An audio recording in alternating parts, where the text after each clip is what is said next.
നിങ്ങളുടെ സ്വപ്നങ്ങളെ ആളിക്കെത്തിക്കാൻ നമുക്ക് പറ്റും. പക്ഷെ സ്വപ്നങ്ങൾ ഇല്ലെങ്കിൽ നമുക്കൊന്നും ചെയ്യാൻ പറ്റില്ല. അപ്പൊ ചെയ്യാവുന്നൊരു കാര്യം, സ്വപ്നങ്ങൾ ഇല്ലാന്നല്ലേ വെച്ചോളൂ, അതൊരു കുറവൊന്നുമല്ല. ഇപ്പോൾ നാളെ ഇവിടുന്ന് പോകുമ്പോൾ അതൊരു കുറവായിരിക്കും. ഇപ്പൊ ഒരു കുറവല്ല.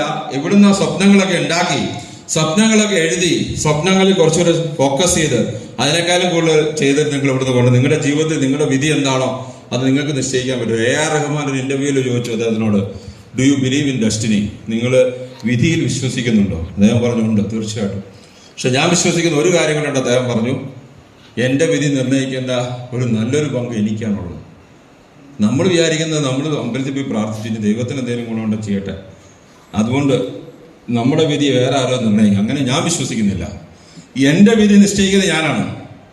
അതിനെനിക്ക് നല്ലൊരു പങ്കുണ്ട്. എൻ്റെ കർമ്മങ്ങൾക്കൊക്കെ അതിനകത്ത് വേറെ പങ്കുണ്ട്.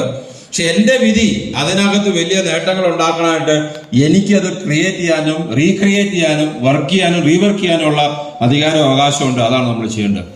ദെൻ പലപ്പോഴും ഈ ബിസിനസ്സിനകത്ത് ചില ആൾക്കാർ മാത്രം എന്തുകൊണ്ട് പോസിറ്റീവ് ആകുന്നില്ല. ഞാൻ അങ്ങനത്തെ കാര്യങ്ങൾ ആദ്യം പറയുന്നത് വെച്ചാൽ, ഇന്നും നാളെ നമ്മൾ വർക്ക് ചെയ്യാൻ പോകുന്നത് ഇതിനകത്താണ്. എന്തുകൊണ്ട് നമ്മുടെ ചില ആൾക്കാർ പോസിറ്റീവ് ആകുന്നില്ല? ഒന്ന്, പ്രധാനപ്പെട്ട ഒരു കാര്യം, റെസിസ്റ്റൻസ് ടു ചേഞ്ച്, മാറാനായിട്ടുള്ള മാറ്റം. മനുഷ്യനുള്ള ഏറ്റവും വലിയ ബുദ്ധിമുട്ട് എന്താണെന്നറിയോ? ഒരു മനുഷ്യനുള്ള ഏറ്റവും വലിയ ബുദ്ധിമുട്ട് മാറ്റം. അതവന് ഇഷ്ടമല്ല. മാറുക എന്ന് പറഞ്ഞാൽ ബുദ്ധിമുട്ടാണ്. നമ്മൾ എന്നും ചെയ്തുകൊണ്ടിരിക്കുന്ന കാര്യങ്ങളിൽ നിന്നൊരു മാറ്റം ഉണ്ടാകാം, അല്ലെങ്കിൽ നമ്മൾ ചിന്തിക്കുന്ന രീതിയിൽ നിന്നൊരു മാറ്റം ഉണ്ടാകാം. എല്ലാവരും നടക്കുകയില്ല എന്ന് പറയുമ്പോഴും നമുക്ക് പറ്റുമെന്നുള്ള രീതിയിൽ ഇറങ്ങി പ്രവർത്തിക്കുക. അല്ലെങ്കിൽ മറ്റുള്ളവർ കണ്ടാൽ ഇതിനകത്ത് എന്താന്ന്, ഇപ്പൊ എന്നോട് തന്നെ പലരും ചോദിച്ചിട്ടുണ്ട്, നിങ്ങൾ ചെയ്യുന്ന ബിസിനസിനെ ഒന്ന് ഡിസ്ക്രൈബ് ചെയ്യുമ്പോൾ ഇതാന്ന് പറയുമ്പോൾ എന്തെങ്കിലും ഈ ബിസിനസിന്റെ ഒരു സാധനം കാണിക്കാന്ന് വെച്ചാൽ ആകെ ഫംഗ്ഷനകത്ത് ഫോട്ടോ മാത്രം കാണിക്കാവുള്ളൂ, വേറെ ഒന്നും കാണിക്കാനില്ല.